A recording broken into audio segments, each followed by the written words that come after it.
Well, hi there, everyone, and welcome to another week of the good news according to Job. It's with great excitement that we get to look at this passage this week, looking at Job 26 to 27. And just to give you a bit of idea of where we are really actually now entering into the second half of Job. The discourses with the friends, Eliphaz, Bildad, and Zophar has come to an end. And we are now approaching, if you want to call it, the second leg of Job. But really, it begins to draw to a close, the book of Job. But just because we are in the second half doesn't mean that what it holds is any less significant. In fact, it builds, and there is incredible significance as to what is going to unfold in the upcoming weeks. And what we're going to see as the discussion continues. And this week, as we look at Job 26 and 27, we see Job wrestling and contemplating and thinking a little bit further, but also still challenging the friends. So you still hear his response to the friends in many ways, and just his frustration with them. But also his reasoning as he thinks through the significance of who God is and God's wisdom in creation. So let's turn to Job 26. I'm not going to read that for us. 26 and 27, it's going to be too long if we try and read it all. But there are a couple things that we need to pick up, and I want to start with the first couple verses there. If we take a look at Job 26, verse 2 and 3, at least picking up that, it says, "How you have helped the powerless, how you have saved the arm that is feeble. What advice you have offered to one without wisdom, and what great insight you have displayed." Now, at first, if we first read this, we might think that maybe there's a level of sincerity in what Job is saying. But I do think that this is a strong sarcastic remark that Job is saying here. For the last number of chapters that we've been looking at, this back and forth between Job and his friends, there has been this frustration between each group. Job being frustrated with the friends that seem not to listen to him, that seem not to be counseling or giving him comfort, and the friends that are getting incredibly frustrated and short-tempered with Job because he isn't listening to them either. And so it seems like that's been the ongoing process. And here Job he has the final say between him and the friends. And his remark up front, he says, "How you have helped the powerless, how you have saved the arm that is feeble." Oh, you think you have done such great things. In other words, he is saying, how you have helped the powerless, how you have been so great to help the feeble. You're lifting yourself up higher than what you should. And if you recall, going back a couple of weeks, Job warned them. Job said to them, "Be careful that you don't put yourself above me just because of my circumstance, just because of my place and my position and my suffering. Don't think you're better than me. Don't think you are more righteous or better deserving or more wise simply because you're not sitting in dust and ash." And so here we get to this where Job he's saying it now outright. He's very sarcastic, I think, in what he is saying, at least. In verse 3 then, "What advice you have offered to one without wisdom." What advice you have offered me. You have seen me as one without wisdom, and what advice it has been that you have offered me. Tongue-in-cheek as he says it, because really none of them have actually listened and applied anything to his circumstance. None of them have kept in account that Job is blameless, that he is upright, that he has feared God, and that he has shunned evil. All of them have been seeking where he has sinned, what he has done wrong, and saying that the outcome of the circumstance that he is in is an outcome of the sin in his life that has been undealt with. And then he adds in the second half of verse 3, "And what great insight you have displayed." You have looked at me. You have considered my position, considered my circumstance, and you have weighed your opinion on me. And yet he as he says, he titles it as insight. What insight you have had. But it is made clear to us that this is a sarcastic remark through and through by the next verse. So if you want to look at verse 4, what he says there, "Who has helped you utter these words? and whose spirit spoke from your mouth? And so now Job turns to them and he says, great, you say you have wisdom, you say you have something to share, but where does that come from? What you have said, what you have shared, what you've communicated, where does that come from? Who helped you, as he says, utter these words? And whose spirit spoke from your mouth? And what's interesting about this comment is it takes us back to one of the earlier discourses that took place with the friends. And there's a point at which the friend comes forward and he says that he received this vision in the early hours of the night. And so you must listen to what I have to say. But this vision that he had, this encounter, this experience, this spirit, this thing that moved past in front of him, it was unclear as to who it was. Was it the Lord? Was it an evil spirit? Was it something that was deceiving the friends? And this, as I say, this actually rings true for all of the friends, that it seems that Job is almost picking up on that and saying this is probably true for all three friends, that they have almost had these spiritual or somewhat insightful comments to make, but is it truly of God? And so verse 4 puts it in question. As Job asked them, he's actually asking them to really consider whether what they've said comes from God or from some other source. And perhaps that's been a question that's been running through your mind. Well, where has all these comments, where has what these friends have been saying, where has it come from? And perhaps you've picked up on it, that throughout the discourses that the friends have had, there seems to be the subtle use of words that we pick up in the introduction of Job, when we hear the Satan speaking. And as he talks to God, and as he is meeting and giving an account of what he has been up to, as he turns and he looks to Job, he uses certain language, and we pick up on those ideas. The idea of cursing, the idea of being blameless or sin without sin, the idea of Job failing and falling and turning against God. These ideas seep through the very language that you hear with the friends. And so even as if you haven't read what it says here, at least in 26 verse 4, it at least gets you to consider in light of the whole of the discourses with the three friends so far, that perhaps part of that voice, part of that insight has been that voice of the Satan,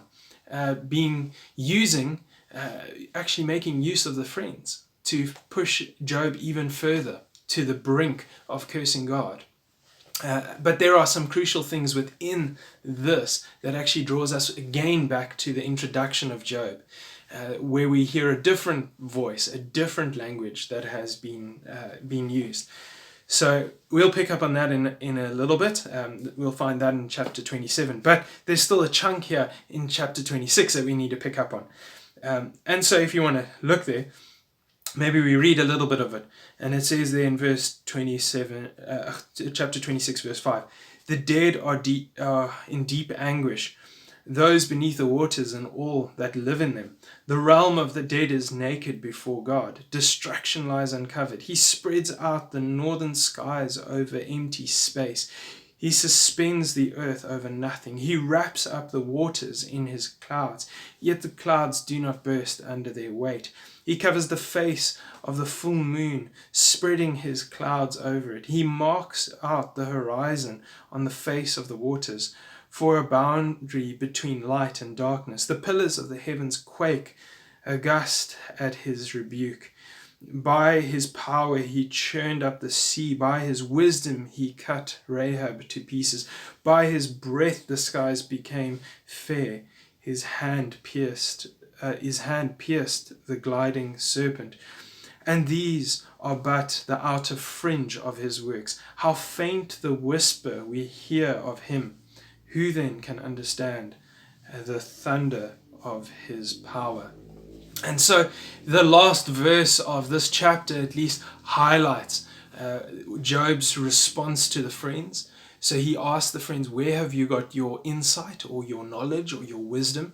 And the last verse, after painting this incredible picture of who God is, how God has done incredibly powerful acts, how he holds and shapes and creates and does all of these. So a lot of the language you almost pick up in the Genesis kind of language, how he separates the sky from the sea and how he holds it all together. And as Job says, this is but the fringe of God's power, of God, what God has done. But that last question, as he said, or the last thing that he says there, and these are but the outer fringe of his works. How faint the whisper we hear of him. And then this last line, who then can understand the thunder of his power? He's turning to the friends and he's asking them, you claim to have insight, you claim to have understanding. And Job has offered them an alternative problem with their argument in the previous sections. He said, you say that when you do wicked things, when you are evil, when you sin, that you will suffer and everyone will see it. But Job gives an argument. He says there are many who are wicked and evil people, but they prosper. They go to the grave at peace, Job has said. And here you get to this section and he says, you have claimed so strongly that I am wrong, that I have sinned, that I am evil, that I am wicked, and that I need to repent of my sin. But where have you got that insight? Because I know how I have dealt with myself and my sins before God. I know who I am before God. And in light of that, he is then saying, who then can understand the thunder of his power? Who can truly understand God? Here's Job sitting. Picture this a little bit further. Here's Job sitting in dust and ash. He is broken. He is covered with sores. He has lost everything. And he is not claiming that he understands God, but he is claiming that God is in control. God is over all things. God is above all things. And we might not understand that. So don't claim that you can easily explain how God functions. And so it challenges us today as well. We need to be careful that we don't quickly or too quickly box God in the idea that we think we know how God works. To simply say that because this and this and this has happened in the past and this was the response, this is how God functions, is a dangerous thing to do. Because to state that we know how God thinks or that we know how God will work is to box God into what we are assuming is God's how God functions. But God can exceed that. God is not limited by simply what we think he is, because then we are binding God to our thoughts. But God exceeds our thoughts. God exceeds us and our understanding. Who then can understand the thunder of his power? The answer is no one. No one can truly grasp and understand the full extent, the full depth of God's power. But we can see it as we look at how all things are held together. Even if you just look up at the night sky, there's almost this kind of picture that Job paints here. If you just look at that and you consider what God has created, we can't even touch it. We can't even begin to fathom or explore the immense vastness of his creation and how everything holds together in an incredible balance. And the fact that the way God has created this earth with this ozone layer around it, holding us in, protecting us, while there are forces and things that we can't even begin to imagine outside of this planet.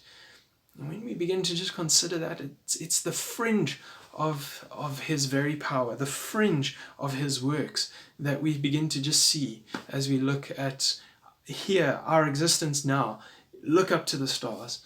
There is so much more to who God is, so much more to his works. And so Job in one sense challenges them with this picture that he paints. And he says, you claim that you have insights and understandings. I challenge you, whose understandings, whose insights, whose thoughts, whose knowledge are you speaking from? Because God's goes beyond what we are able to speak and understand. And then we move to chapter 27. And this is really remarkable how he continues to build his argument. Just to read a few lines there, it says in verse Verse 2, as surely as God lives, who has denied me justice, the Almighty who has made my life bitter. As long as I have life within me, the breath of God in my nostrils, my lips will not say anything wicked, and my tongue will not utter lies. So there's a couple aspects to that. Here Job is saying, I recognize that all things come either from God or through him, in the sense that it is God who permits all things. And so his very bitterness, the very denial of justice that he feels, is permitted by God. Whether Job likes that or not is not the point. Job looks at it and he says he recognizes that God is still in control, that God is even over those things. And that upsets the friends. The friends don't like that, because if there is denied justice, it means you're wicked. That is their system. And Job says, no. God functions way above that. God exceeds what we assume or think or claim to know. But then he says something really incredible, which is beautiful, as we picked up in verse 4. Maybe you heard it when I read it, but I'm going to read it again. Listen to this. My lips will not say anything wicked, and my tongue will not utter lies. Here Job is standing at this end of this frustrating and grueling discourse or series of discourses with the friends. And he gets to the end and he says, still, I will not utter a wicked word. I will not, as he says, and my tongue will not utter lies. I will not speak anything that is not true.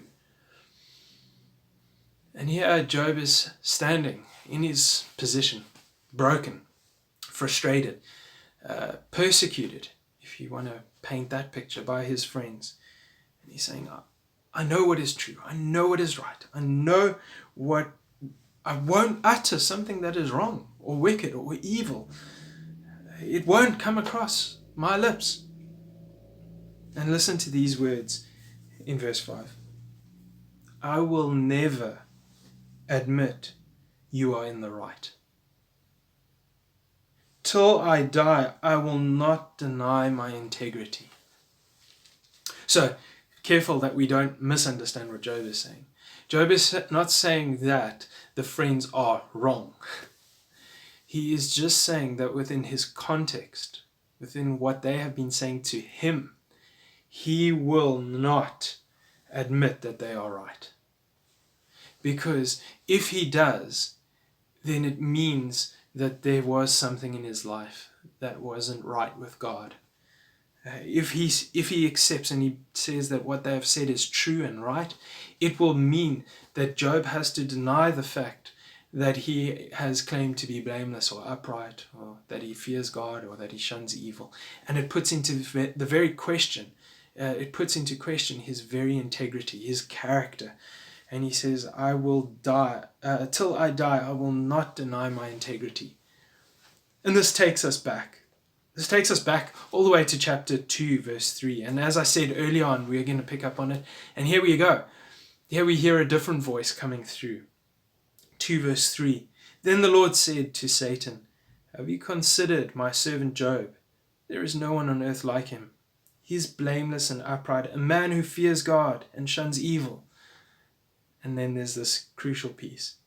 And he still maintains his integrity, though you incited me against him to ruin him without any reason. And I can almost see, just because this language is used again by Job himself, I can see this discourse almost taking place yet again in the heavenlies, where God calls in all of the heavenly council, and there the Satan is standing, and he says, what have you been doing? And he says, oh, I've been roaming here and there. And he says, have you considered my servant Job? Even though you have incited me against him, even though you have used his friends against him, he is still unwilling to waver in his integrity. He is upright. He is blameless. He fears God and he shuns evil. And here we see it. At the very end of this discourse with the friends, they haven't been able to shake him. And I'm not saying that the friends are evil or wicked, but there is a challenge in that they have done something that has provoked Job in many ways. But even so, Job holds on to his integrity. that he is blameless, he is upright, he fears God, and he shuns evil, and he doesn't waver in his integrity.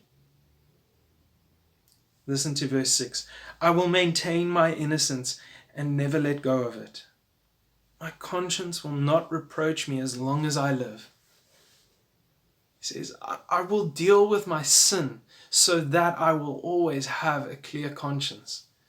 I will not be found guilty. As long as I live, I will strive to deal with my sin, my blame, whatever it is, so that my conscience doesn't have to deal with me. That I can stand innocent because I've dealt with whatever I have done. And so he says this, I will maintain my innocence and never let go of it. For him, his innocence is so important. And listen to verse 7. May my enemy be like the wicked, my adversary like the unjust. And this is important just to notice what he does here. As Job says this, he says, if anybody is going to be my enemy, anyone.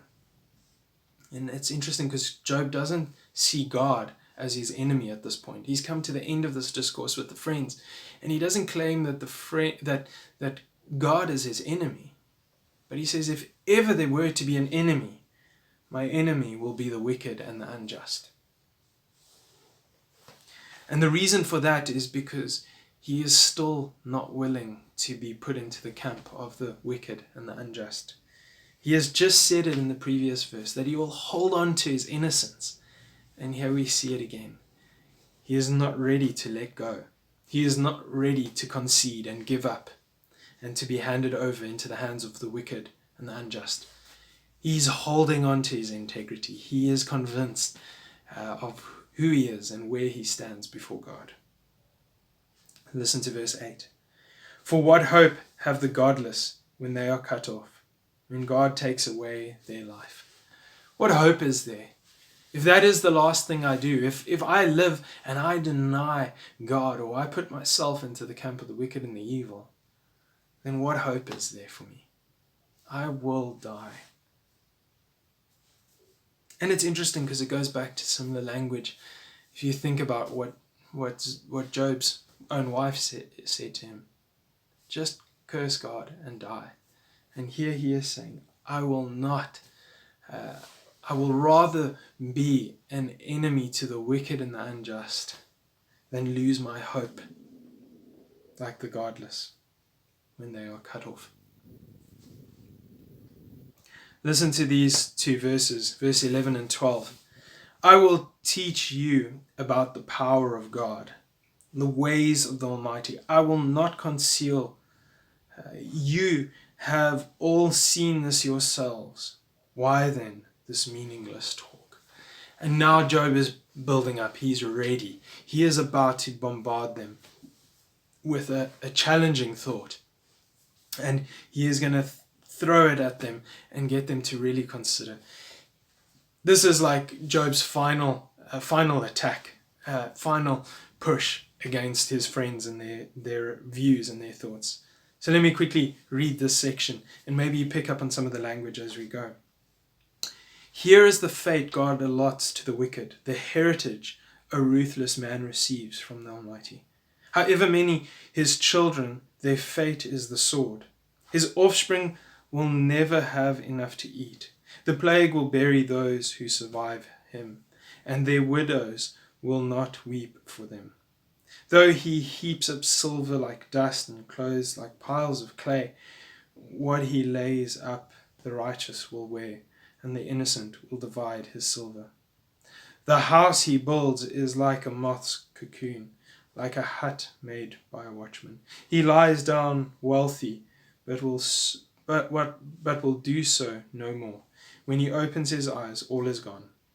Terrors overtake him like a flood. A tempest snatches him away in the night. The east wind carries him off, and he is gone. It sweeps him out of his place. It hurls itself against him without mercy. As he flees headlong from its power, it claps its hands in derision and hisses him out of his place. Now this might sound bizarre, Maybe it sounds very similar to what the friends have been saying. Yes, yes, look, you see, the wicked. When the wicked do wrong, God will do this to them. I don't think that this is what Job is painting here.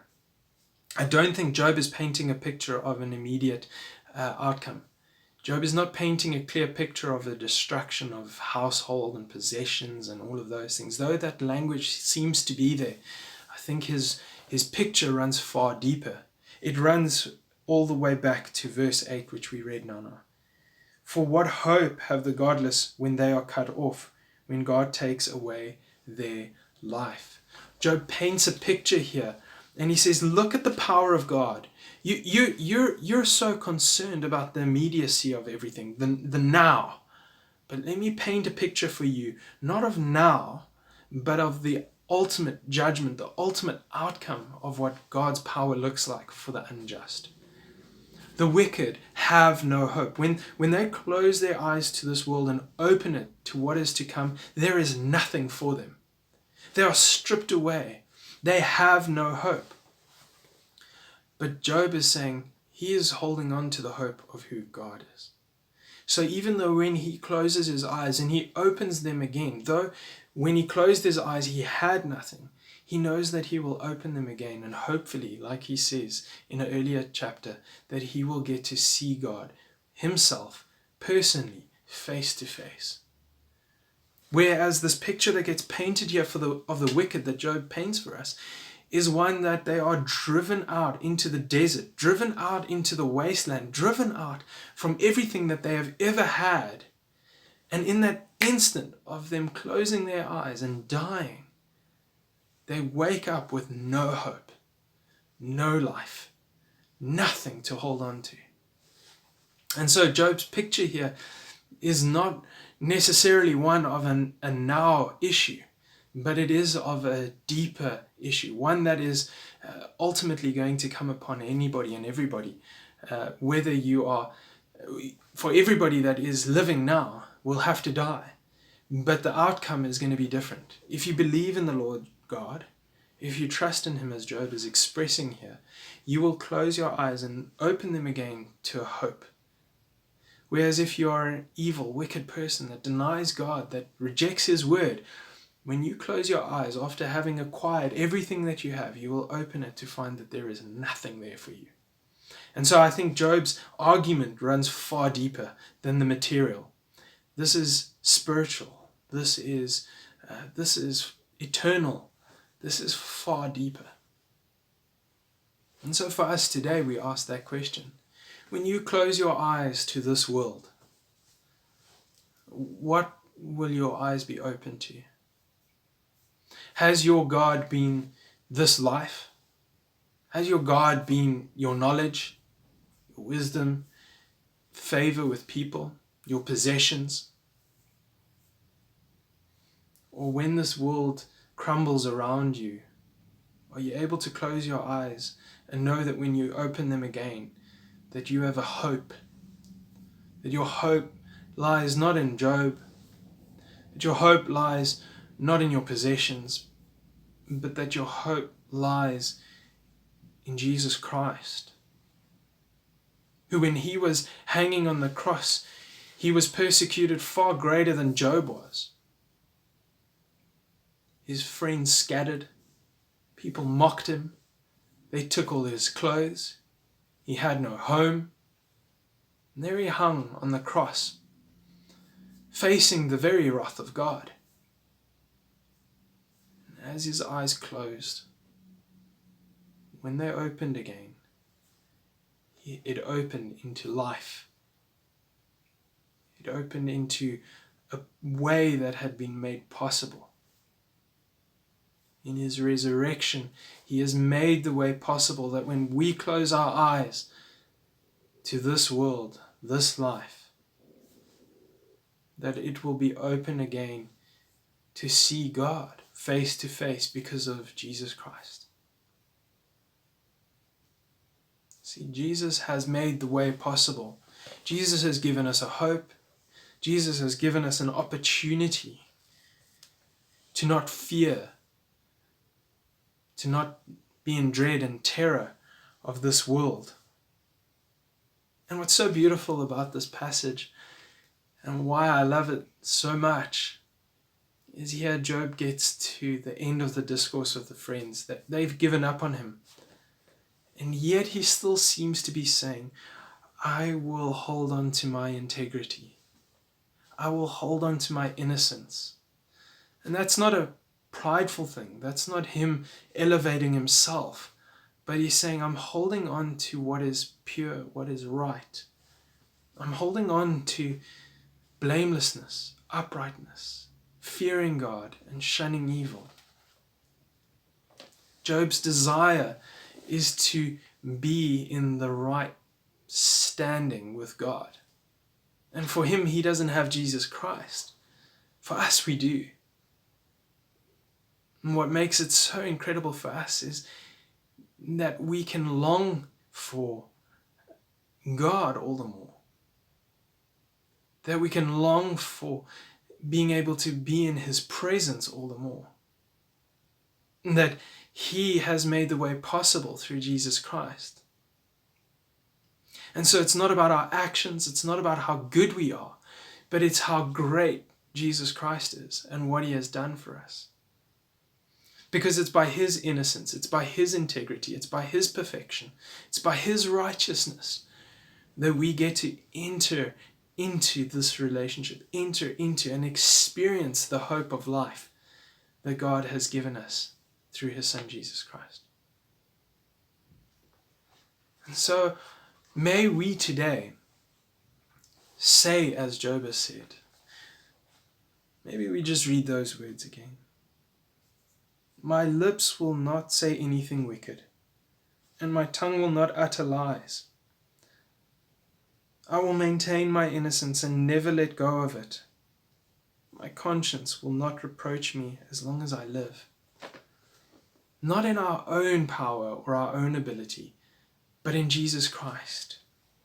That in Christ we will never say anything wicked because we don't want to.